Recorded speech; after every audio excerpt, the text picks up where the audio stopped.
नवांश कुंडली का उपयोग ग्रहों के बलाबल को देखने के लिए किया जाता है। और नवांश क्या है? लगन कुंडली का जो नाइन्थ भाव है, जो नौवां घर है, वो हमारे भाग्य का होता है। यानी कि भाग्य की और सूक्ष्मता के अंदर जाने के लिए वो नवमास है। एक राशि के 9 हमने हिस्से कर दिए। 3 डिग्री 20 मिनट। एक नवास में 3 डिग्री 20 मिनट का एक नवास होता है। तो जब हमने भाग्य के 9 हमने उसके डिग्री के हिस्से किए अलग अलग, वो नव भाव की और सूक्ष्मता के लिए जाने के लिए नवास का प्रयोग किया जाता है। राधे राधे सर। राधे राधे जी। आपका भाग्य कैसे जागृत होगा? किन घरों के कार्य करने से भाग्य में जागृति होगी, वो नवमास बताएगा। और नवमास से हम वैवाहिक जीवन कैसा रहेगा? पराशर जी ने 16 प्रकार की कुंडलियों का वर्णन किया गया है। अब जब पराशर जी ने 16 प्रकार की कुंडलियां बनाई, वैसे तो बनाई नहीं होगी, उन्होंने जो बना के दी हैं उनका महत्व तो होगा। क्योंकि पराशर में उन्होंने साक्षात देवताओं के साथ, ग्रहों के साथ, वो सब सिद्ध पुरुष हुए हैं, उनको जानकर उनके बारे में लिखा है। तो 16 कुंडलियां वो टाइम पास के लिए बनाई नहीं, हर एक कुंडली का महत्व है।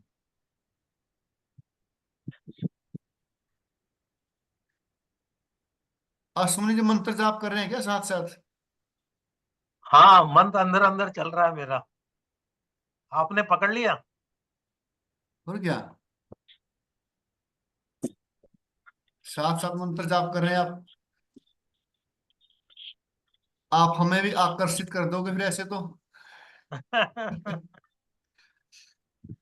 एक्चुअली सुन रहा हूँ पूरे फोकस के साथ, लेकिन मंत्र जाप अपना कंटिन्यू कर रहा हूँ मैं। बिल्कुल बिल्कुल। तो नवमास कुंडली, अब आगे जैसे त्रिशांश है, D60 है, D3 है, अलग अलग कुंडलियों का अलग अलग महत्व है। और पराशर जी यहां तक आ गया कि जो व्यक्ति लगन कुंडली के साथ साथ नवमास कुंडली को नहीं देखता है, तो कुंडली के साथ न्याय नहीं कर रहा है, एक प्रकार से अपराध है वो। क्योंकि लगन कुंडली आपका शरीर है, नवमास कुंडली आपकी आत्मा है। कौन सा ग्रह मजबूत है, कमजोर है, और नवमास कुंडली से देखा जाता है। कोई ग्रह लगन कुंडली में नीच राशि में बैठा हुआ है और नवमास कुंडली में वो उच्च का हो जाए, तो ग्रह बली हो जाता है। ऐसा व्यक्ति जीवन के प्रारंभिक काल में दुविधाएं होंगी, कष्ट होंगे, लेकिन अपने सामर्थ्य से, अपने पुरुषार्थ से वो अंत में कामयाब हो जाता है। कोई ग्रह लगन कुंडली में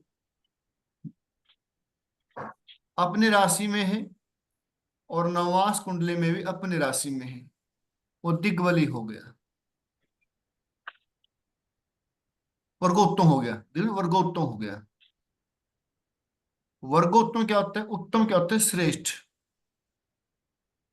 उत्तम क्या होता है? श्रेष्ठ। वर्गो उत्तम, यानी कि 16 जो कुंडलियां वो क्या है? वर्ग कुंडलियां हैं। 16 कुंडलियों में दो, यानी कि वर्गों में उत्तम जो दो वर्ग हैं, लगन कुंडली और नवमास कुंडली, दोनों में वो श्रेष्ठ हो गया, वो क्या? वर्गो उत्तम। कोई ग्रह लगन कुंडली में उच्च राशि में है, लेकिन नवमास कुंडली में नीच राशि में है, तो फिर वो कमजोर हो जाता है। प्रारंभिक काल में उसकी अवस्था अच्छी रहेगी, लेकिन अंत में क्या होता है, उसका वो कमजोर हो जाता है। और एक बात को और विशेष ध्यान रखें, जब कोई शुभ ग्रह मजबूत होता है तो शुभता लेके आता है। कोई ग्रह जब शुभ ग्रहों का स्वामी होगा, जैसे मान लीजिए कोई ग्रह पंचम और नवम का स्वामी है, पंचम और नवम के स्वामी ग्रह लगन कुंडली में नीच के हैं, लेकिन वो नवमास कुंडली में उच्च के हो जाते हैं, तो क्या हुआ, पंचम और नव हाउस मजबूत हो गए। कोई भी लगन कुंडली का किसी घर का स्वामी नवास में जाकर बलि हो जाता है, तो वो घर भी साथ में मजबूत हो जाते हैं। जब अच्छे घर मजबूत होते हैं, अच्छा फल देते हैं, तो क्या बुरे घरों के स्वामी जब मजबूत होंगे तो क्या बुरा फल नहीं देंगे? यदि छठे और आठवें और 12वें घर के स्वामी नवास कुंडली में मजबूत हो जाएं, तो वो क्या करेंगे? छठा भाव किस चीज का? बीमारियों का भी है, कोर्ट केस का भी है, कंपटीशन का भी है। ऐसा व्यक्ति कंपटीशन पास कर देता है, लेकिन बीमारियां साथ में होंगी, झगड़े भी होंगे।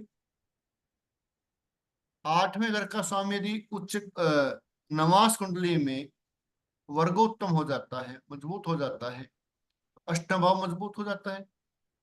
अष्टम भाव क्या? परेशानियों का है। यानी कि कोई ग्रह लगन कुंडली में नीच राशि में है और नवमास कुंडली में उच्च का हो जाता है, तो ग्रह मजबूत हो जाता है।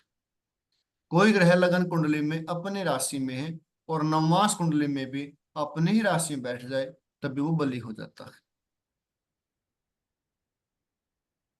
कोई ग्रह अपने मित्र की राशि में है और वहां पर भी मित्र राशि में हो जाए तो अच्छा हो जाता है।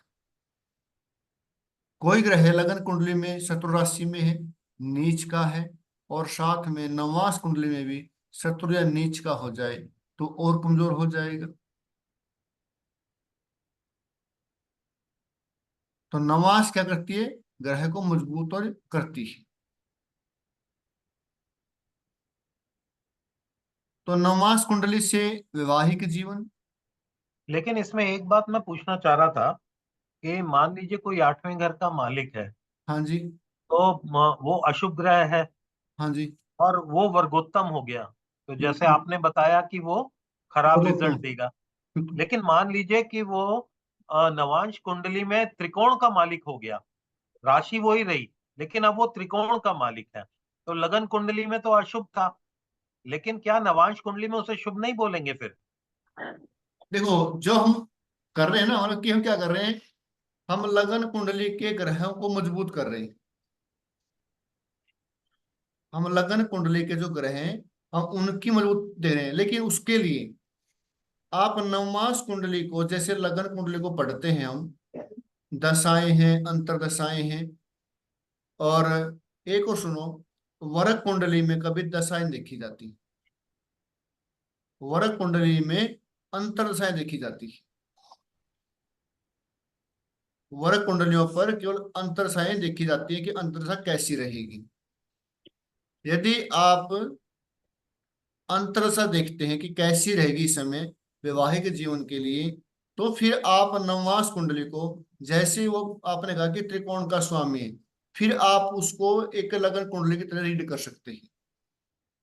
उनकी दृष्टियां कहाँ के स्वामी, लेकिन जब आप लगन कुंडली के ग्रह को देख रहे हैं कि वो मजबूत है या कमजोर है, तो फिर आपने लगन कुंडली में कौन से घर का स्वामी है वो देखना पड़ेगा।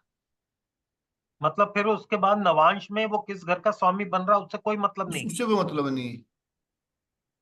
बस हमें ये पता चलेगा कि वो बलि ज्यादा हो गया हाँ जी, उसका पोटेंशियल बढ़ गया, ये पता चल रहा है। वो पता लेकिन चल वो गया। नवांश में जाके वो शुभ ग्रह का स्वामी हो गया, उससे कोई लेना देना नहीं है। उसका जब होगा जब हम नवमास कुंडली को विवाह के रूप में देखेंगे। अगर आप उसका विवाह जैसे मान लीजिए अभी कराऊंगा आपको मैं, इसके इसे बात करेंगे। पहले हम देखते हैं कि वो ग्रह मजबूत है या कमजोर है। फिर हम देखते हैं कि नवमास कुंडली में वैवाहिक जीवन कैसा होगा। फिर हम उसको चेक करेंगे। एक होता है जो भी हमारी कुंडलियां होती हैं, अलग जो मतलब कि सोर्स प्रकार की कुंडलियां हैं, उसमें हम क्या देखते हैं। मान लीजिए आपके लगन कुंडली के किसी ग्रह की अंतर्दशा है, और आपने उस ग्रह की अंतर्दशा से सभी प्रकार की वर्ग कुंडलियों में आप चेक कर सकते हैं कि वह अंतर्दशा किसके लिए कैसी रहेगी। ठीक है। अगर आपने चेक करना है कि मंगल की अंतर्दशा चली हुई है, ये अंतर्दशा वैवाहिक जीवन के लिए कैसी रहेगी, फिर हम क्या करेंगे। हम कहाँ जाएंगे, नवमास कुंडली में जाएंगे और देखेंगे क्या वो मंगल नवमास कुंडली में छठे, आठवें या 12वें घर में गया है, तो दशा क्या होगी, और दशा खराब हो जाएगी। अगर वो शुभ घर में बैठा हुआ है तो वो फिर अच्छी जाएगी, वैवाहिक जीवन नहीं, ठीक लेकिन चलेगा। फिर जैसे हम ये कहते हैं कि मान लीजिए कि नवांश को पहले लग्न कुंडली में वो ग्रह खराब था, ठीक है लेकिन जी। वो नवांश में जाके अच्छा हो गया, बेहतर हो गया, तो हम ये कहते हैं ना कि वो संघर्ष करके निकल आएगा, बेहतर रिजल्ट देगा, या अंत में जो है पहले वो बुरे दिन दिखाएगा लेकिन बाद में वो अच्छे दिन भी हमें दिखा दिखाएगा। देगा, क्योंकि बिल्कुल। नवांश में वो अच्छा हो गया है।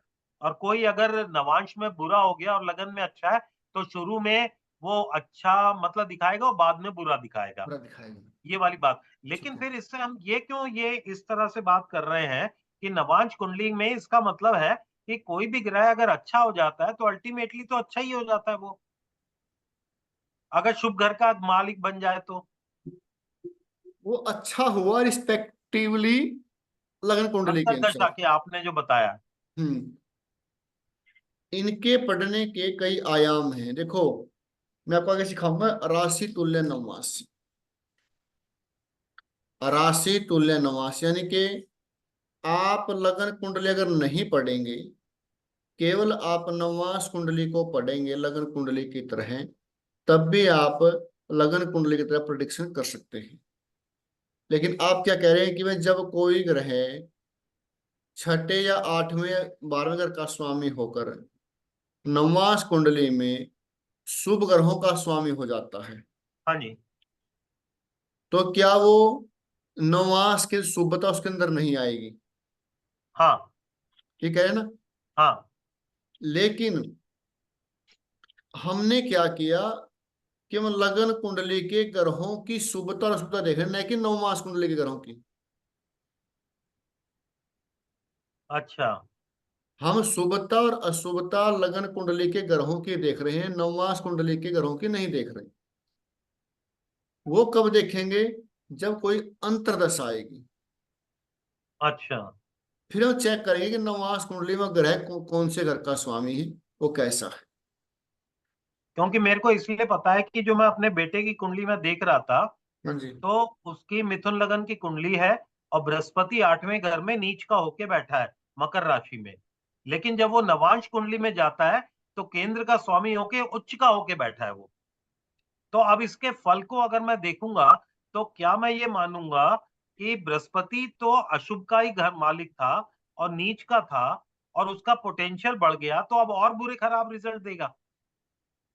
नहीं, साथ साथ ये तो है, आठवें घर का स्वामी है उस लगन कुंडली में। लगन कुंडली में आठवें घर का स्वामी है। आठवें घर का स्वामी और मजबूत हो गया, हाँ, यही तो मैं कह रहा हूं, तो और बुरे रिजल्ट देगा वो। और मतलब उसकी क्या हो गया, वो उसके अंदर और पावर आ गई। एक करूर व्यक्ति के अंदर और पावर आ जाती है। तो अगर मोटा रूप में यहाँ पे देखें तो हम ये मतलब निकालते हैं कि जब गुरु की दशा आएगी तो वो लग्न में भी खराब है और खराब होके वो खराब देगा। लेकिन जब नवांश में देखते हैं तो उसके हम देखते हैं कि वो केंद्र का स्वामी होके उच्च का होके बैठा है। तो आपने जो बताया कि अंतर्दशा में अच्छा देना चाहिए, तो बल्कि गुरु को तो फिर अच्छा रिजल्ट देना चाहिए। हाँ, फिर अच्छा रिजल्ट देगा साथ में नहीं तो दोनों अंतरदशा में। चीजें कंट्राडिक्टरी हो गई फिर तो ये। ये देखो, उसके लिए ऐसे है, गुरु जो ग्रह है वो आप उनकी कुंडली में, लगन कुंडली में नीच का है अष्टम भाव में। हाँ। ठीक है, यानी कि हाँ। इसका मतलब क्या हुआ कि अष्टम भाव में गुरु नीच का होने से उसकी प्रेडिक्शन अलग होगी। हाँ ठीक है। ठीक है, ठीक है। फिर हम उसको देखते हैं नवमास कुंडली में। क्या हाँ। नवमास कुंडली वो अगर वहां पर भी नीच का है हम्म। तो फिर भी क्या होगा, फिर भी वर्ग उत्तम होगा। हाँ। उससे क्या होगा, उस ग्रह की मजबूती और बढ़ जाती है। ठीक है। ठीक है, हम्म। और यदि वो नवमास कुंडली में उच्च का हो जाता है हम्म। तो फिर क्या करेगा वो, भाई तो शुरुआत अभी में पोटेंशियल उसका बढ़ गया, ताकत बढ़ गई। अगर बढ़ गई, हाँ। फिर आप कह रहे हैं कि भाई अगर वही ग्रह नवमास कुंडली में अच्छे ग्रहों का स्वामी होकर बैठ जाए हाँ। तो फिर भी वो अच्छे रिजल्ट देगा, बुरे रिजल्ट देगा? हाँ बस ये तो मेरा प्रश्न। मिक्स रिजल्ट देगा।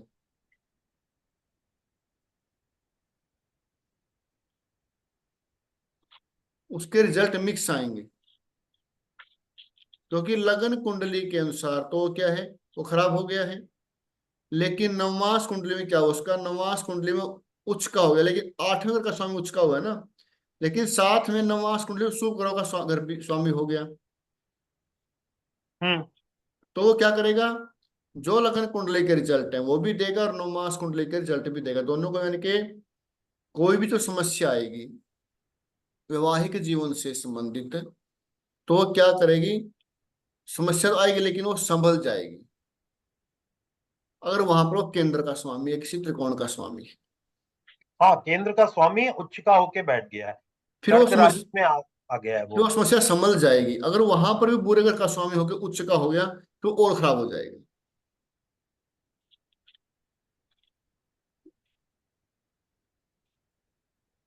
अगर वहां पर अच्छे ग्रहों का स्वामी है तो फिर क्या होगा, समस्या आएगी लेकिन वो संभल जाएगी। अगर नवमास कुंडली में भी वो बुरे ग्रह का स्वामी होकर उच्च का हो जाता है तो वो और करूर हो जाता है। यहां तक समझ में आया? हाँ जी मेरे तो समझ में आ रहा है। और हम्म। किसको नहीं आया? नहीं मतलब कुछ समझ में ये लग तो रहा है, लेकिन अभी पूरी तरह से क्लियर नहीं हो पा रहा हूँ मैं। अभी थोड़ा पढ़ूंगा तो देखता हूँ फिर मैं। सुनो आप, कोई ग्रह लगन कुंडली में बुरे घरों का स्वामी है, जब अच्छे घर का स्वामी मजबूत होता है तो अच्छे रिजल्ट देता है, बुरे घर का स्वामी मजबूत होता है तो बुरे रिजल्ट देता है। जब लगन कुंडली में केंद्र त्रिकोण का स्वामी नीच राशि का हो और नवमास में उच्च का हो जाए तो जीवन हम्म। के अंत काल में, लास्ट उत्तरार्ध में वो अच्छे रिजल्ट दे के जाएगा। ऐसा व्यक्ति मेहनत करके अपने उसको फल को पा लेता है। उसी प्रकार जब 6, 8 और 12 घरों के स्वामी मजबूत हो जाएंगे तो क्या करेंगे वो, छठे, 8वें और 12वें घर से संबंधित समस्या को बढ़ाएंगे। हाँ। उसमें कुछ चीजें अच्छी भी है, कुछ बुरी भी है। हम्म। यदि 8वें घर का स्वामी मजबूत हो जाए, नवमास में जाकर मजबूत हो जाए, ऐसा व्यक्ति यदि एस्ट्रोलॉजी करे तो बहुत बढ़िया हो जाएगा उसके लिए। अगर वही नवास में जाकर वहां पर भी छठे और 8वें का स्वामी हो जाए तो क्या होगा, वो और क्रूर हो जाता है। अच्छा। क्योंकि लगन कुंडली में बुरे घर का स्वामी है वो, और वहां बुरे घर का स्वामी हो गया और नवांश में भी बुरे घर का है। तो और क्रूर हो जाएगा। और वो केंद्र और नवास में जाकर वो केंद्र त्रिकोण का स्वामी हो जाता है तो क्या करेगा, हाँ। वो स्थिति को संभाल लेता है।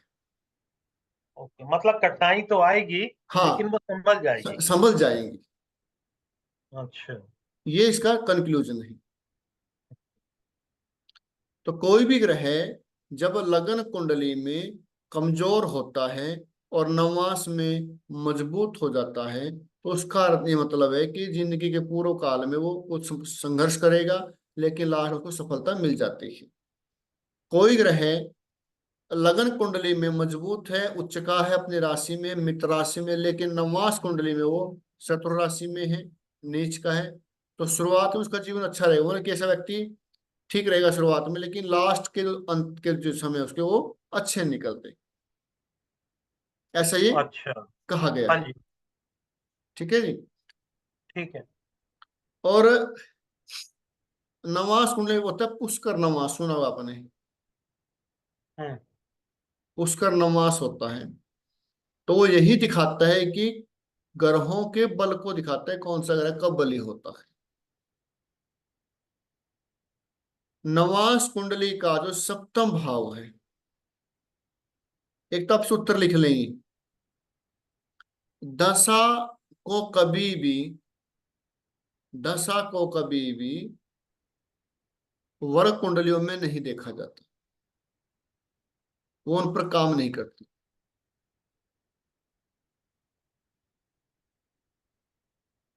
किसी ग्रह की दोबारा दशा बोलियो है, जी।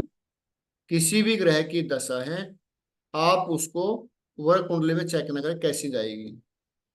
वो ज्यादा काम करती है अंतर दिशाओं पर। अंतर दशा मान लीजिए किसी के शुक्र ग्रह की अंतर्दशा है, और आपने चेक करना है कि ये दशा मेरे वैवाहिक जीवन के लिए, माता पिता के लिए, छोटे भाई बहन के लिए कैसी रहेगी। तो माता पिता के लिए कौन सी कुंडली होती है? D12, D12। डी द्वादशांश कुंडली होती है। तो आप शुक्र को देखें कि वो द्वादशांश कुंडली में छठे, आठवें या 12वें घर में बैठा है क्या, बुरे ग्रहों का संबंध है, तो माता पिता को परेशानी होगी, बीमारियां होंगी, परेशानी होगी। यदि वही शुक्र नवमास कुंडली में छठे, आठवें, 12वें घर में है और करूर ग्रहों के साथ है, दृष्टि मंगल, शनि, राहु, केतु, तो उस समय विवाह में समस्याएं आएंगी, लड़ाई झगड़े होंगे, पति पत्नी का जीवन कष्टमय होगा। और अगर आपने देखना है कि वही शुक्र की अंतर्दशा के छोटे भाई बहन के लिए कैसी रहेगी, फिर आप द्रेष काण कुंडली में जाएं, D3 में जाएं, वहां चेक करें कि शुक्र आपका छठे, आठवें, 12वें भाव में बैठा है, बुरे ग्रहों के साथ है, बुरे ग्रह की दृष्टि है, तो छोटे भाई बहन का उस अंतर्दशा में किसी न किसी प्रकार का उसको कष्ट होगा, चाहे वो आर्थिक हो, मानसिक हो, शारीरिक। तो इस प्रकार हम हर अंतर्दशा को चेक कर सकते हैं हर वर्ग कुंडली में, कि यह वर्ग कुंडली कि किसके लिए बनी है, और शिक्षा की है मान लीजिए, शिक्षा में चेक करनी है। तो जो शिक्षा है अध्यात्म में D24 है, D20 है, वहां पर जाएं, चेक करें तो शिक्षा के अंदर समस्याएं आ रही हैं क्या, अड़चने आ रही क्या, एडमिशन नहीं हो रहे, सफलता प्राप्त नहीं हो रही। आपने यही देखना है कि जो आप कर्म करते हैं, आप जॉब कर रहे हैं, व्यापार कर रहे हैं, तो आपने उसी अंतरदशा को अपने D10 यानी कि दसमास कुंडली में देखना है कि दसमास कुंडली में वह ग्रह छठे, आठवें और 10वें घर से संबंध बना रहे क्या, उस पे क्रूर दृष्टि है क्या, तो वह अंतरदशा आपके कारोबार में उस समय परेशानी लेकर आएगी। D10 किस चीज की वजह? D10 दसमांश, जो भी आप कर्म करते हैं, जॉब करते हैं, व्यापार करते हैं, बिजनेस करते हैं, कर्म किसी प्रकार अगर आप पलक झपकाते हैं वो भी कर्म है। अगर उच्च का बैठे हो जी। अगर ग्रह उच्च का है, केंद्र में है, त्रिकोण में है, तो आपके लिए अच्छे रिजल्ट लेके आएगा। और अगर छठे, आठवें या 12वें का हो जी उच्च का? छठे, आठवें, 12वें उच्च का है तो फिर परेशानी लेके आएगा। क्योंकि वो बुरे घरों में जाकर उच्च का हो गया। और उनके ऊपर ये शुभ दृष्टि है, छठे, आठवें और 12वें घर में है, लेकिन शुभ ग्रह साथ में है या दृष्टि है, फिर वो क्या होगा, वो समस्याएं कम हो जाएंगी। यदि छठे, आठवें, 12वें भाव में ग्रह बैठा है, लगन कुंडली हो चाहे वो आपकी वर्ग कुंडली हो, D10 हो, D9 हो, D12 हो, D24 हो, कोई भी ग्रह छठे, आठवें और 12वें भाव में अकेला बैठकर बुरा रिजल्ट नहीं देता। वो बुरा रिजल्ट कब देता है, जब उन पर किसी क्रूर ग्रह की दृष्टि हो, क्रूर ग्रह साथ में बैठा हो, तब और वो क्रूर हो जाता है। शुभ ग्रह कौन से हैं, बुध, चंद्रमा, गुरु और शुक्र। पापी ग्रह कौन से हैं, शनि, मंगल, राहु और केतु। क्रूर ग्रह कौन सा है, सूर्य। यदि आपने चेक करना है वैवाहिक जीवन के लिए, आप ये टेस्ट करके देख सकते हैं। कुंडलियां हैं आपके पास, अपनी कुंडली है सभी के पास, जिस ग्रह की अंतर्दशा चली हुई है, जिस ग्रह की अंतर्दशा चली हुई है, आप उस ग्रह को चेक करें कि वह कौन सी वर्ग कुंडली में कहाँ बैठा हुआ है। वही किया था अभी सर। हो गया चेक। आप देखिए कि ठीक।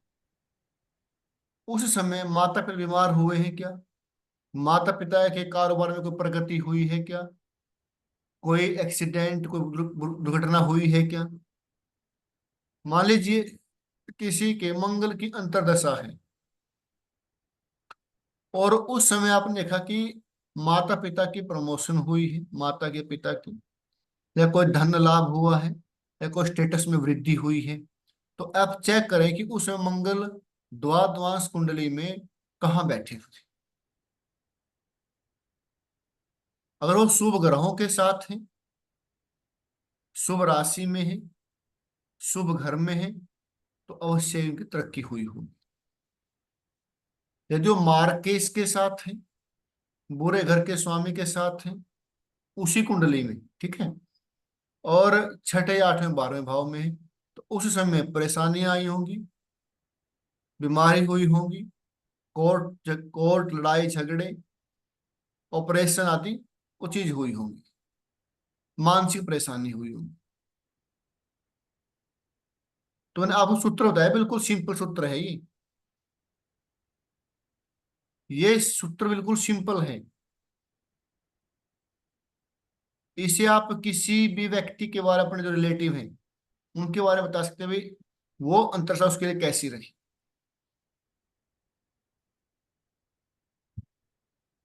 आपने देखना है कि एक होता है D4 चतुर्थांश, वो होता है षोडशांश। षोडशांश होता है वाहन के लिए, वाहन सुख के लिए होता है D16। और आपने देखा कि किसी भी ग्रह की अंतर्दशा है और वो D16 में बुरे घर में बैठा हुआ है, तो उस समय व्यक्ति को वाहन से नुकसान होगा, एक्सीडेंट हो सकता है, या वाहन संबंधी कोई दुर्घटना हो सकती है, या वाहन के व्यापार में कोई नुकसान हो सकता है। अच्छा, अगर वो अंतर्दशा वाला ग्रह जो है वो 8वें घर में अगर कहीं बैठा हो तो चोट चपेट के चांसेस हो जाएंगे। चांसेस हो जाएंगे। अगर साथ में बुरे ग्रह, अगर अगर शुभ ग्रह का साथ है या शुभ ग्रह की दृष्टि है, फिर तो इतनी नहीं होंगे। फिर इतनी समस्या, फिर समस्या नहीं होगी, फिर कम होगी अच्छा। मगर इतनी नहीं होगी। अगर बुरे घर का साथ है, बुरे ग्रह की दृष्टि है, फिर वो चांसेस बढ़ जाते हैं कि आप उनको एक्सीडेंट या कोई नुकसान जरूर होगा। तो सिर्फ 8वें घर में बैठने से हम एक्सीडेंट प्रेडिक्ट नहीं कर पाएंगे। ऐसे नहीं करना। अच्छा। अगर शुभ ग्रह का संबंध है तो हम उसको कहते भी आपको परेशानी आएंगी नहीं, कोई भी ग्रह छठे, आठवें या 12वें भाव में बैठा है, वो अकेला इतने परेशानी नहीं देता। परेशानी कब देता है? जब किसी बुरे ग्रह की संगति हो, कंजंक्शन में हो, या दृष्टि हो। ओके। क्योंकि दूसरे घर में बैठकर व्यक्ति दूसरे का इतना बुरा नहीं कर सकता। वो किसी का उसको सहयोग मिलता है ऐसे बुरे व्यक्ति का, फिर वो और उसके अंदर पावर बढ़ जाती है। तो एक अंतरदशा को प्रेडिक्ट करने का तरीका है, एक कंजंक्शन टेक्निक पढ़ाई मैंने इनको, तो आगे पढ़ेंगे हम। वो काम करती है, कंजंक्शन टेक्निक अंतरदशाओं में काम करती है, महादशा पर काम नहीं करती। वो क्या टेक्निक होती है? जब दो ग्रह एक साथ बैठे हो, दोनों ग्रहों के एट्रीब्यूट, गुण एक दूसरे में ट्रांसफर हो जाते हैं। कंजंक्शन टेक्निक अंतरदशाओं पर काम करती है, दशा पर काम नहीं करती। और अंतरदशाएं कहाँ काम करती हैं? वर्ग कुंडली में अंतरदशाएं काम करते हैं, दशा वहां पर हम नहीं देखते। तो हम बात करते हैं वैवाहिक जीवन। जैसे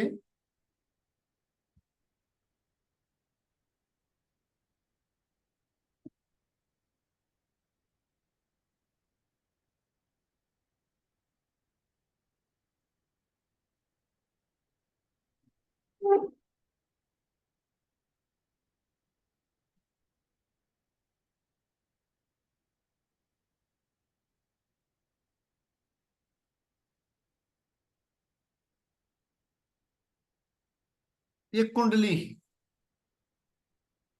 एक लगन कुंडली है। अब इसमें क्या, जब बात कर रहे हैं नवमास कुंडली यानी कि वैवाहिक जीवन के बारे में बात कर रहे हैं, कि हम नवमास से चेक कर सकते हैं कि किनका वैवाहिक जीवन कैसा रहेगा, शादी के बाद कैसा रहेगा, तलाक होगा, रिलेशन अच्छे रहेंगे, या विचारों मतभेद रहेगा, या अच्छे विचार रहेंगे, अच्छे संबंध रहेंगे। हो सकता है कि लगन कुंडली में वो सही दिखा रहा हो, लेकिन नवमास कुंडली से हम चेक करेंगे असल में जो होता है। नवमास कुंडली बताती है आपको कि वैवाहिक जीवन कैसा रहे। अब आप इसमें देखिए, वैवाहिक जीवन को देखने के लिए सप्तम भाव का स्वामी और शुक्र, क्योंकि शुक्र क्या है? वैवाहिक जीवन का कारक है, वैवाहिक जीवन का सुख का कारक है। तो इसमें सप्तमेश कहाँ बैठे हुए हैं? अष्टम में, नहीं छठे में। छठे छठे घर में। में। और शुक्र कहाँ बैठे हुए हैं? अष्टम में। अष्टम में। आठवें घर में। यानी कि शुक्र अष्टम घर में ठीक नहीं है ना। हम्म। यदि शुक्र अष्टम भाव में है तो क्या देता है? वो वैवाहिक जीवन में परेशानियां देता है, वैवाहिक जीवन का सुख नहीं मिलता। लेकिन साथ में बैठे कहाँ है? सूर्य की राशि में बैठे हैं, जो शत्रु ग्रह है। और सामने दृष्टि किनकी है? शनि की। सामने दृष्टि किनकी है? शनि की।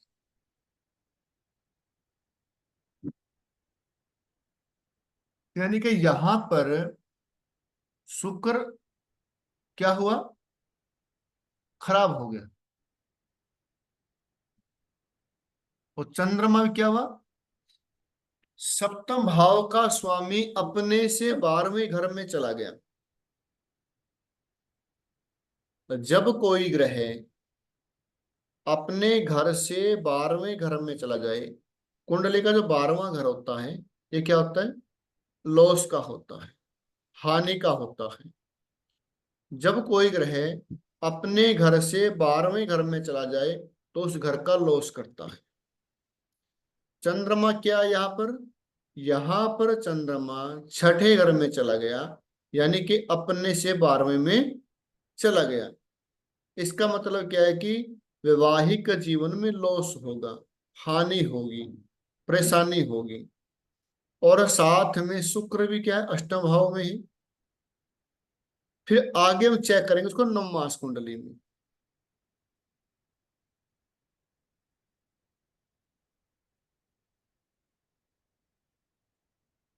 ये नवमास कुंडली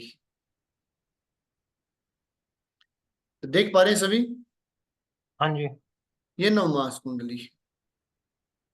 तो नवमास कुंडली के सप्तम हाउस में क्या है? शनि और राहु आ गए। तो क्या सप्तम हाउस खराब नहीं हो गया? बिल्कुल। और शुक्र बैठे हैं। सर रोमांस कुंडली दिख नहीं रही, इसमें स्क्रीन आ रही है ऊपर। वो स्क्रीन आ गई? एक कर दीजिए, सिंगल वाला कर दीजिए तो आ जाएगी। एक सेकंड, अब आ रही है? नहीं। वो एक्चुअली सबकी फोटोएं आ रही होंगी ना। हम्म। हाँ, फोटो आ रही है वहाँ पे। हैं? फोटोएं आ रही है ना। हाँ, फोटो आ रही है यहाँ पे। हाँ तो आप साइड जहाँ में कर दो फोटो ना आ तो। रही है आप उसके साइड में कर ऊपर वाले दीजिए। हिस्से में जाइए। अच्छा, और मैंने कर दी साइड में, अब आ गया। ठीक है, ठीक है, ठीक है। हाँ ठीक है। हो गया, हो गया। हो गया क्या? हाँ हाँ हाँ। ठीक है। तो यानी कि नवास जो कुंडली है, नवास कुंडली के सप्तम हाउस में हम्म शनि और राहु बैठे हुए हम्म हैं। राहु और शनि क्या करते हैं? वैवाहिक जीवन का जो सुख है वो उसको खत्म कर देते हैं। हम्म तो ये लगन कुंडली में भी कुछ संकेत हमें मिले कि वैवाहिक जीवन में समस्याएं होंगी, क्योंकि शुक्र बैठे हैं अष्टम भाव में और हम्म सातवें घर के स्वामी बैठे हैं छठे घर में, अपने से 12वें घर में। हम्म फिर हमने वेरीफाई किया कहा, नवमास कुंडली में। हम्म तो क्या चेक करेंगे? सातवें घर को चेक करेंगे, सातवें घर के स्वामी को चेक करेंगे और शुक्र को चेक करेंगे। सातवां घर क्या है? शनि और राहु। सातवें घर का स्वामी कौन है? शुक्र। वो 9th हाउस में बैठा हुआ, लेकिन दृष्टि किनकी है? शनि की थर्ड दृष्टि है। और गुरु की राशि में बैठा हुआ है, जो शत्रु की राशि में बैठे हुए। तो लेकिन यहाँ भाग्य स्थान पे जाके बैठ गया है वो तो। बिल्कुल बैठ गया, लेकिन साथ में शनि की दृष्टि भी है हाँ और शत्रु राशि में भी है। हाँ शत्रु राशि। क्योंकि ग्रह क्या होते हैं? जो राशियां हैं वो ग्रहों के वस्त्र हैं। कोई ग्रह जैसी भी राशि में बैठेगा तो उस प्रकार के वस्त्रों धारण कर लेता है, उसके वो हम्म राशि के गुण अपने अंदर धारण कर लेता है। हम्म।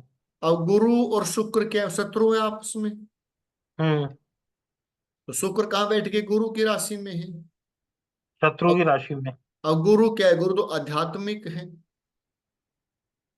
शुक्र भोग विलासी है। हम्म तो गुरु उनको भोग विलास करने नहीं देगा,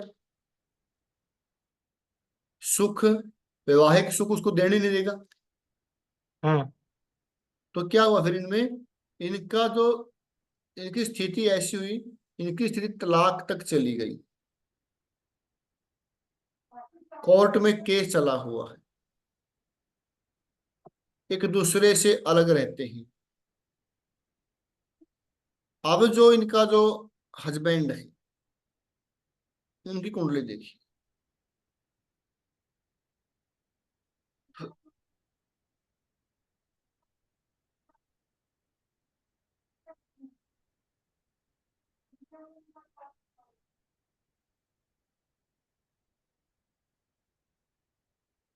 ये हस्बैंड की कुंडली है।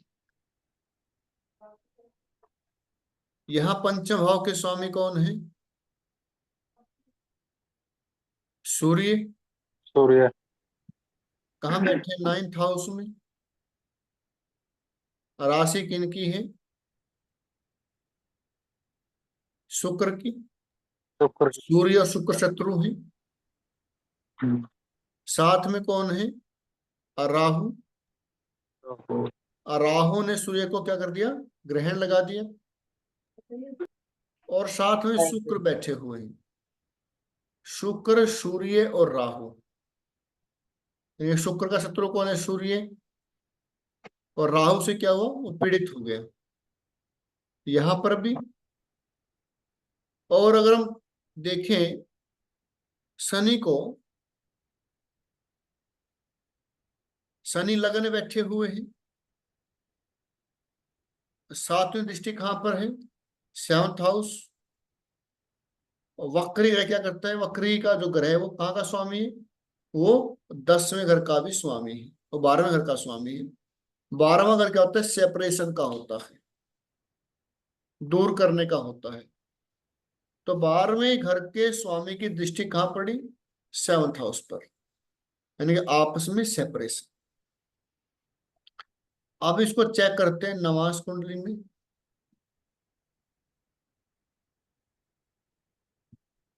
नवमास कुंडली देखिए, हम 7th हाउस को चेक करते हैं। 7th हाउस के सामने कौन बैठे हैं, सूर्य। सूर्य, मंगल, राहु, शनि और केतु। सूर्य, मंगल, शनि, राहु और केतु, इनको बोलते हैं विच्छेदी ग्रह। तो बोलते हैं विच्छेदी ग्रह, यानी कि सेपरेशन पहले प्लैनेट। ये विच्छेद करवाते हैं रिश्तों में भी, किसी प्रकार की वो उस समय अलग अलग करवाते हैं, विच्छेद करवाते हैं। अब सूर्य बैठे हैं इनके लगन में, 7वीं दृष्टि कहां पर है, 7th हाउस में है, यानी कि विच्छेद करवाए किसमें, वैवाहिक जीवन में। 7th हाउस के स्वामी कौन है, बुध। बुध कहाँ बैठे हैं कुंडली में, नवांश में, 8th हाउस में। अष्टम। दृष्टि किनकी है, सूर्य की, शनि की 3rd दृष्टि है। और शुक्र भी पीड़ित है शनि के साथ, शुक्र भी शनि के साथ पीड़ित है। और साथ में मंगल की नहीं, शुक्र भी शनि के साथ पीड़ित है।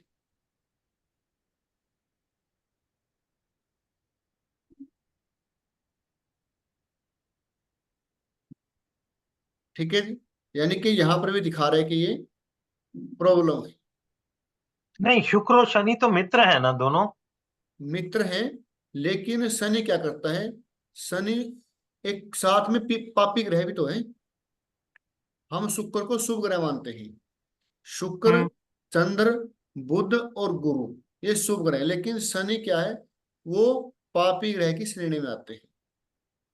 हम्म वैसे मित्र हैं लेकिन वो पापी ग्रह की श्रेणी, साथ में वक्री भी है।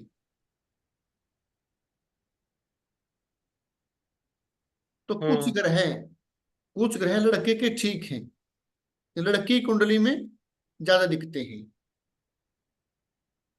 लड़की की कुंडली में ज्यादा दिखते हैं। इसका मतलब क्या हुआ कि लड़का चाहता है साथ रहना, लेकिन लड़की नहीं चाहती।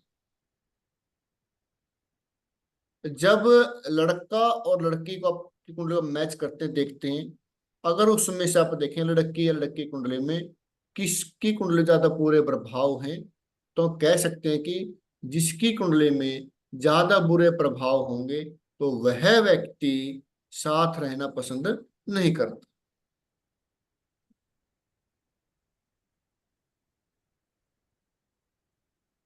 और आपने जैसे, कल जो बताया था वो ये था कि सप्तमेश अगर लड़के का हाँ जी, लड़की की कुंडली में 6, 8, 12 में बन जाए तो बुरा है। हाँ लड़के का सप्तमेश अगर लड़की के 6, 8, 12 में अगर बैठता है तो बुरा है। बिल्कुल। वो भुकुट भुकुट दोष के बारे में बताया था। नहीं नहीं, वो नहीं, एक अलग चीज थी। वैसे भी है। मैं ये कह रहा था, आपने ये कहा था दोनों की नवांश कुंडली लो और दोनों का सप्तमेश देखो। अगर बिल्कुल किसी एक का सप्तमेश दूसरे के नवांश में 6, 8, 12 में अगर चला जाता है तो वो आदमी रिश्ता नहीं चलाना चाहता। बिल्कुल, ये बात सही है बिल्कुल आपकी। तो चेक करते हैं, ये लड़की को कुंडली लड़के की है, हाँ, इनका अब सप्तमेश इसका कौन है, बुध। सप्तमेश सूर्य हो गया। बुध है, हाँ, बुध हो गया। बुध है, तो हम ओपन अब वो करते हैं, लड़की की कुंडली में देखें, बुध कहाँ है? लड़की की कुंडली में बुध कहाँ पे है?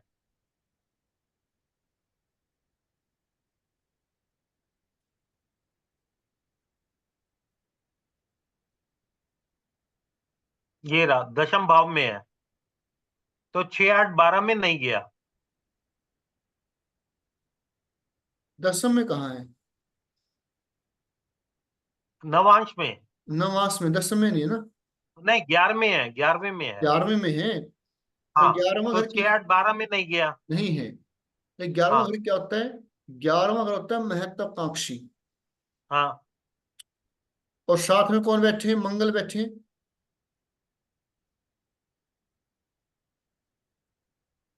साथ में हम्म बुध भी कौन बैठे हैं? मंगल। हम्म, 8वें घर का स्वामी हो गए। और मंगल 8वें घर के स्वामी भी हैं, और बुध 6ठे घर के स्वामी भी हैं, थर्ड हाउस के भी हैं, त्रिषडाई के लॉर्ड हैं बुध। नहीं, लेकिन जैसे हम लोगों ने पढ़ा था कि सप्तमेश का 6 8 12 में नहीं जाना चाहिए, हाँ, बिल्कुल जाना तो चाहिए। इसमें 6 8 12 में तो नहीं गए ना। नहीं, वो हम उसके देखते हैं भाई, कौन सा व्यक्ति चाहता है कि रिश्ता आगे चले या ना चले। हम्म तो यानी कि लड़के की कुंडली का सप्तमेश कहाँ चला गया? 11वें घर में। हाँ जी। लड़के की नवमास कुंडली में। हम्म ये लड़का चाहता है कि रिश्ता चले। चले, अब लड़की का देखते हैं। लड़की का शुक्र लड़की है, का सप्तमेश बना शुक्र, शुक्र हुआ। और वो लड़के की कुंडली में 6ठे 8वें 12वें में अगर है,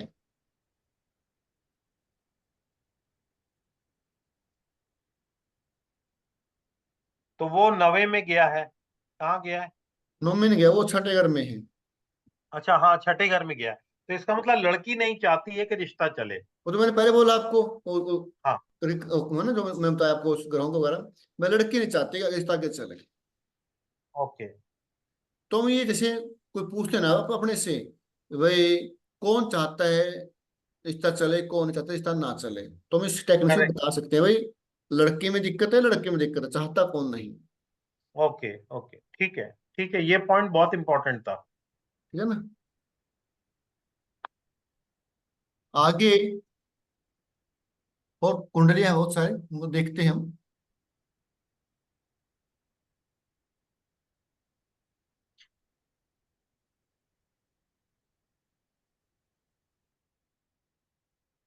अब ये कुंडली देखिए आप, एक सेकंड।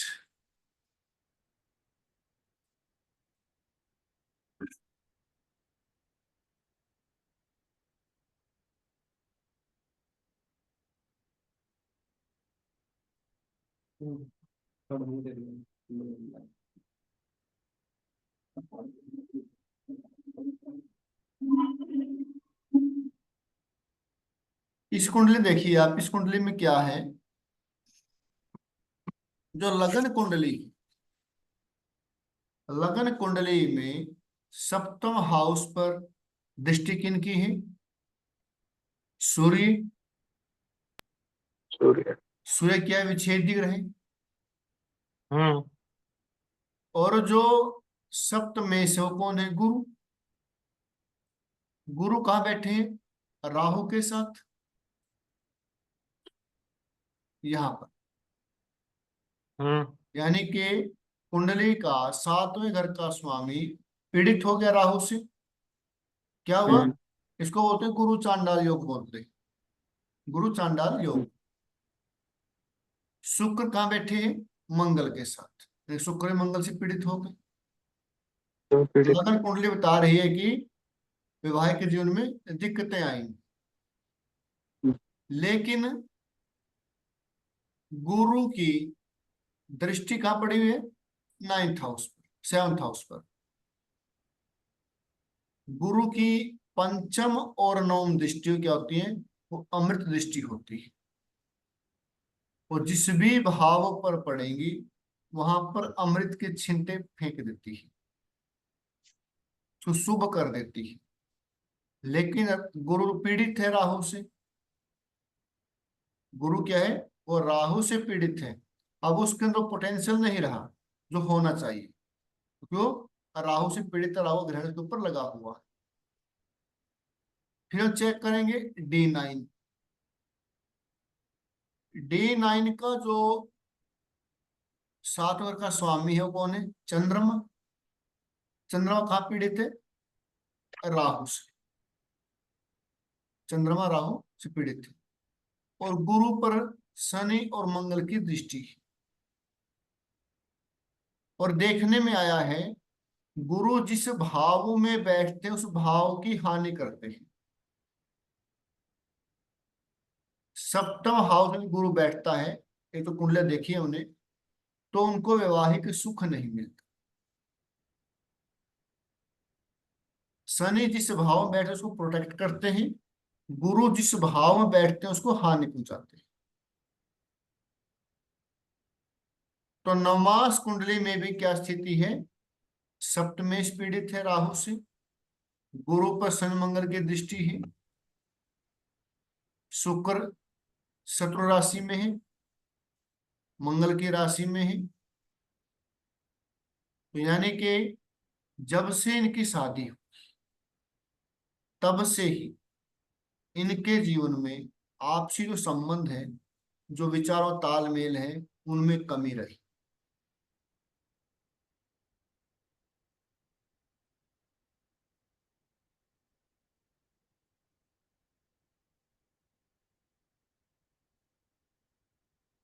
इनका क्या डिवोर्स भी हुआ क्या? डिवोर्स तो नहीं हुआ अभी, लेकिन अच्छा। स्थिति ऐसी बनी हुई है।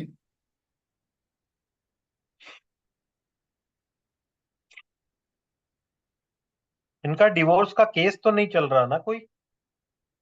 डिवोर्स का केस तो नहीं चल रहा अभी। पता नहीं, तो मैं काफी टाइम हो गया मेरे पास कुंडली आई थी, उस समय स्थिति इनकी ऐसी बनी हुई थी कि मतलब कि इनका रिलेशन ऐसे ही चला हुआ था। क्योंकि नवांश में आप देखो कि गुरु उच्च का होके बैठा हुआ है। गुरु उच्च का है, बिल्कुल। तो जब गुरु फिर उच्च उस का है स्थान और शुक्र जो है वो 11वें घर में लाभ के स्थान पे गया हुआ है, हम्म, और गुरु की दृष्टि भी है शुक्र पे, तो जो दोनों जो है ये किसी तरह शादी को बचा ले गए होंगे, फिर बिल्कुल डिवोर्स नहीं हुआ होगा। नहीं हुआ, बिल्कुल।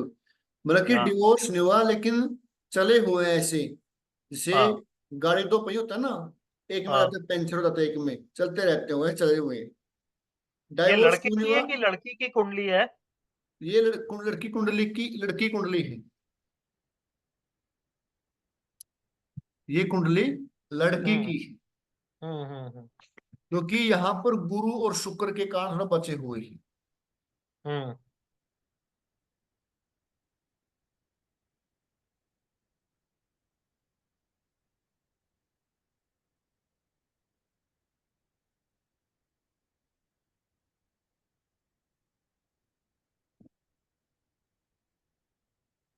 एक ये कुंडली देखिए आप,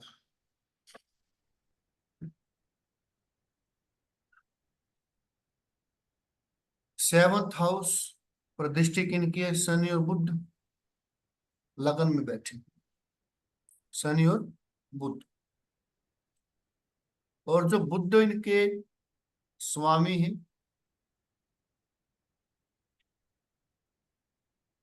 सामने बैठे हुए अपने घर को देख रहे हैं। मैं आपको एक बुध के बारे में पॉइंट लिखाता हूँ बाद में, रिकॉर्डिंग के बाद, ठीक है? 7th हाउस में बुध क्या रिजल्ट देता है। तो बुध सामने है, शनि और बुध दोनों क्या है? नपुंसक ग्रह होते हैं। शनि और बुध क्या होते हैं? नपुंसक ग्रह होते हैं। ऐसा व्यक्ति, जेंट्स हो या लेडीज हो, वो संतुष्ट नहीं होते, वो संतुष्ट नहीं होते। क्योंकि 7वें घर पे दृष्टि किनकी है? शनि और बुध की है। अब 7वां घर किनका है? वो सामने वाले का है। कुंडली किनकी है? लड़की की है। तो 7th हाउस किसका? वो पति का हुआ। दृष्टि किनकी है? शनि और बुध की। अब शनि और बुध क्या है? उनके अंदर पोटेंशियल नहीं होती। इनका क्या हुआ कि पति के साथ इनके संबंध वो खराब हो गए और पत्नी इनको छोड़कर चली गई, वो पति छोड़कर चला गया। अब उसमें समस्या किसमें क्या वो हमें पता नहीं, लेकिन कुंडली में जो बात हुई तो उनका तलाक हो चुका है। और तलाक के मैंने एक सूत्र लिखा है आपको, नवमास कुंडली में अष्टम भाव का संबंध यानी कि अष्टमेश का संबंध जो लगन से लगने से सप्तम और सप्तमेश से बने। और एक लिखवाया क्या, छठे घर का स्वामी फोर्थ हाउस में हो या छठे घर का स्वामी छठे घर को देखे। तीन लिखवाए ना सूत्र। हाँ जी, हाँ जी। कॉपी सामने रख के बैठना चाहिए अश्विनी जी की तरह। जो लिखवाया है, जो लिखवाया है उसको पूछ सके मैं कल ये लिखवाया, इसके बारे में आगे बताएं, ठीक है ना। आपने लिखा था लग्न कुंडली में सिक्स्थ लॉर्ड अगर फोर्थ हाउस में चला जाए या खुद सिक्स्थ हाउस को देखे तो तलाक का योग होता है। होता है बिल्कुल। अब इसमें देखिए आगे नवमास कुंडली देखिए। नवमास में जो सेवंथ हाउस लॉर्ड बने वो शनि बने। कहाँ बैठे? पंचम में गया है, गुरु पंचम के बैठे। साथ आ गया। पंचम बैठे हैं। तो अष्टम का स्वामी सप्तम के साथ आ गया, सप्तम लॉर्ड के साथ। सप्तम लॉर्ड के साथ, यानी कि अष्टमेश का और सप्तमेश क्या हुआ? तलाक योग बन गया। हम्म अष्टमेश का सप्तमेश के साथ संबंध बन गया, तलाक योग। हम्म और हम्म अष्टमेश और सप्तमेश जब इकट्ठे बैठते हैं संबंध तो अनैतिक संबंध भी हो जाते हैं, हम्म। एक्स्ट्रा मैरिटल अफेयर हो जाते हैं। वो सब आपने बता दिया, बुध और शनि के कारण। ठीक है ना। सप्तम और अष्टमेश दोनों बैठे हैं कहाँ? पंचम भाव में। वो पकड़ में आ गया। ठीक है ना। हाँ। दोनों पंचम भाव और बैठे देखा कितना सही सटीक जुड़ गया, कितना सटीक जुड़ गया। तो पंचम भाव क्या होता है? अफेयर का होता है। यानी कि एक और बताता हूं आपको मैं सूत्र। जब पंचम भाव का स्वामी अष्टम भाव में बैठता है तो रिलेशन बनते हैं, अफेयर बनते हैं। यदि क्रूर ग्रह का साथ हो या क्रूर ग्रह की दृष्टि हो तो उनके रिलेशन पकड़े नहीं जाते। अगर शुभ ग्रह की दृष्टि हो, शुभ ग्रह का साथ हो तो पता लग जाता है। पांचवें घर का स्वामी आठवें घर में, पांचवें घर का स्वामी आठवें घर में हो तो पंचम भाव हमारा लव अफेयर का होता है। ऐसे व्यक्ति के लव अफेयर होते हैं यदि उन अष्टम भाव पर पंचम भाव के स्वामी पर क्रूर ग्रह की दृष्टि हो या क्रूर ग्रह साथ में बैठे हो तो रिलेशन छिपे रहते हैं।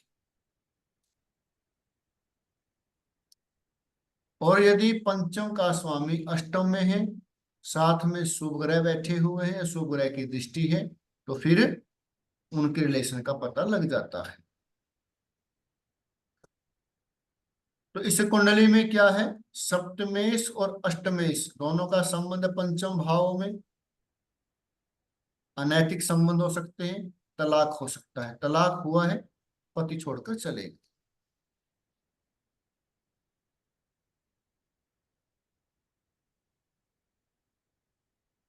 अच्छा, ये जो आपने शनि और बुध की दृष्टि बताई, ये अगर सातवें में अगर शनि और बुध बैठते तो भी यही हाल होता। यही हाल होता। ओके।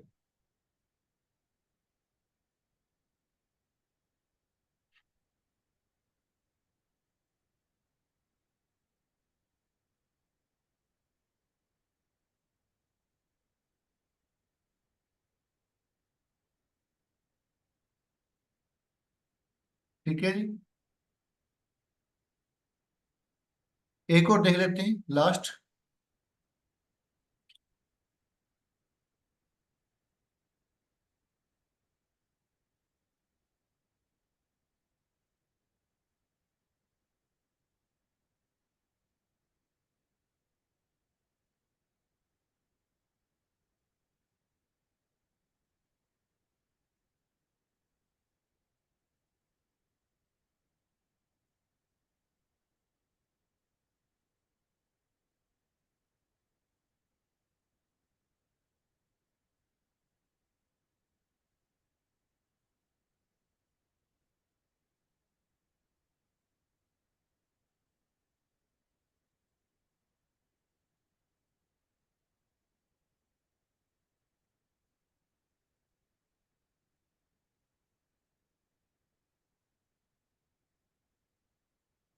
इनका भी डाइवर्स हुआ है।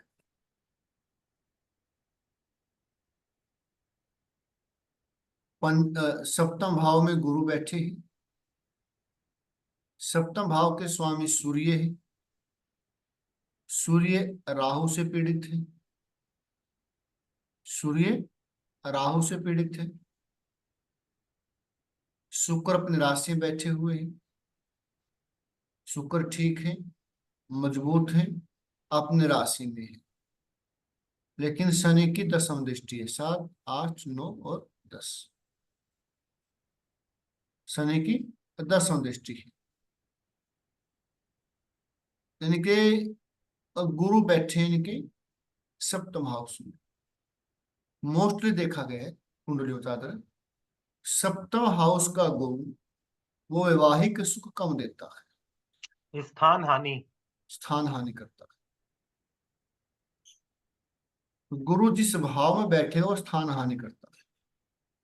शुक्र पर शनि की दृष्टि है और 7 घर का स्वामी सूर्य भी राहु से पीड़ित है। और देखिए आप, छठे घर का स्वामी कौन है? चंद्रमा। फोर्थ का स्वामी कौन है? शुक्र। चंद्रमा और शुक्र का संबंध बना हुआ है, आमने सामने है। यानी कि छठे घर का और चौथे घर का क्या हुआ? आपस में संबंध बन गया, तलाक योग दिखाता है। फिर नवमास कुंडली देखिए, चंद्रमा कहाँ चले गए? 5th हाउस में, प्रेम विवाह को दिखाता है। यदि 5वें घर का स्वामी 7th हाउस में हो या 7th हाउस का स्वामी 5म हाउस में हो तो प्रेम विवाह के योग होते हैं। शुक्र मंगल एक साथ बैठे हो तब भी जाकर प्रेम विवाह के योग होते हैं, वो कहीं पर बैठे।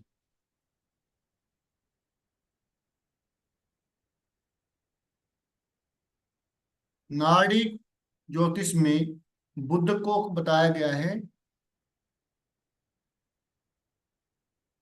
बॉयफ्रेंड। बॉयफ्रेंड या बॉय गर्ल, वो क्या है? बुध है।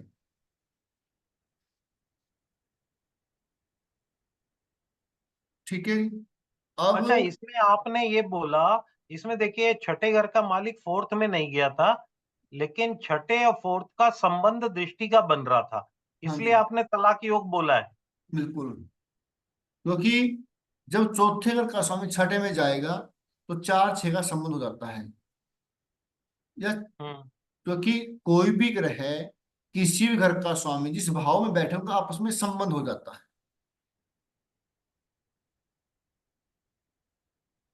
यदि छठे घर का स्वामी, जैसे मान लीजिए त्रिकोण का स्वामी केंद्र में बैठ जाए तो एक राजयोग बन जाता है, एक ग्रह भी राजयोग बनाता है।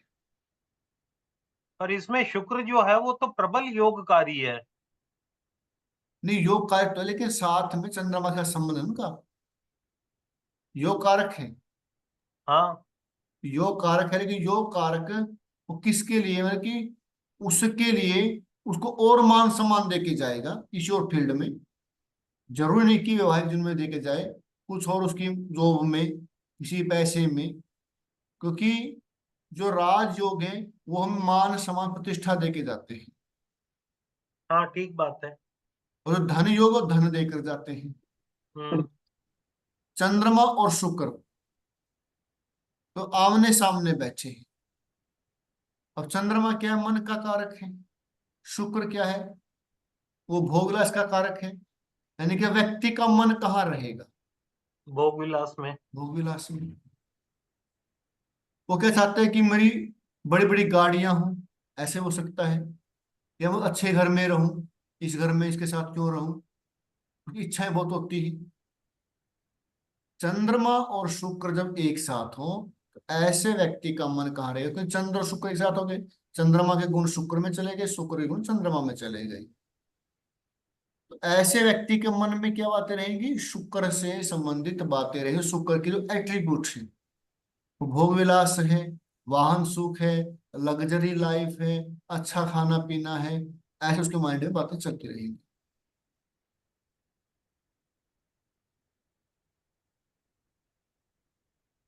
अब नवमास कुंडली में सूर्य है अष्टम घर के स्वामी।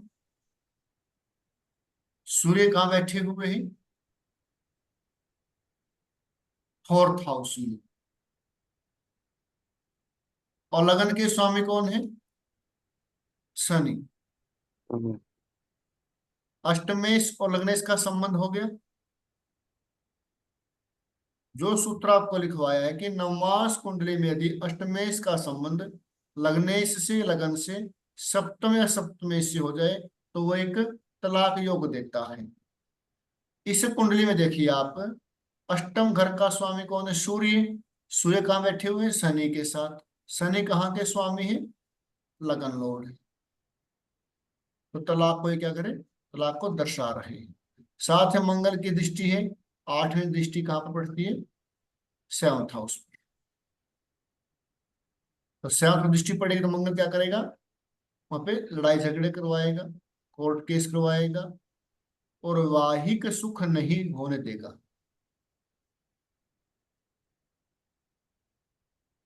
तो जो सूत्र आपको लिखवाए हैं उनमें से मोस्ट सूत्र लगते ही।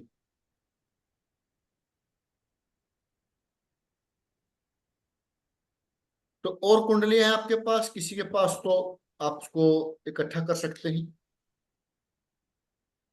अगर किसी के पास है, ऐसी कुंडली है जिनका वैवाहिक जीवन अच्छा नहीं चला हुआ, तलाक हो चुका है, विचारों में अनबन है, मतभेद है, तो हम कल उसको ऊपर काम कर सकते हैं, देख सकते हैं।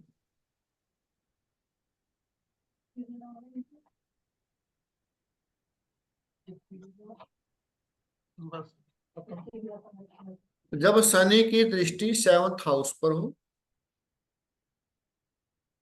या सेवंथ हाउस में बैठा हो और गुरु का संबंध सेवंथ हाउस से ना हो, ऐसे व्यक्ति की शादी मोस्टली देखी गई 27 साल के बाद होती है।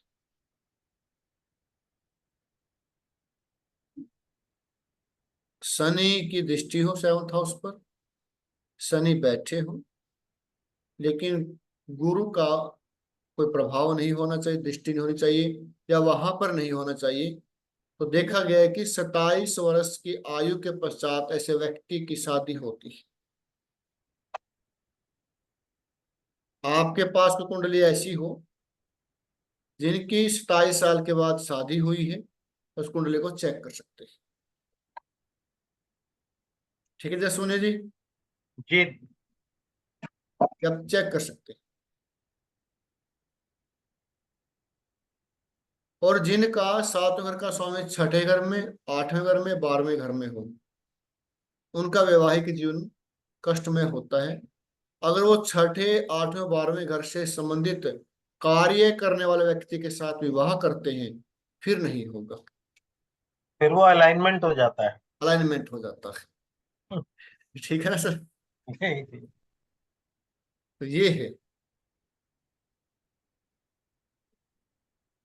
ये सूत्र लिखवाने का अर्थ ये कि आपको करके देखना है। जब आप करके देखोगे, कन्फर्म भी होंगे, याद भी होंगे और आप आगे बढ़ने की कोशिश भी करेंगे।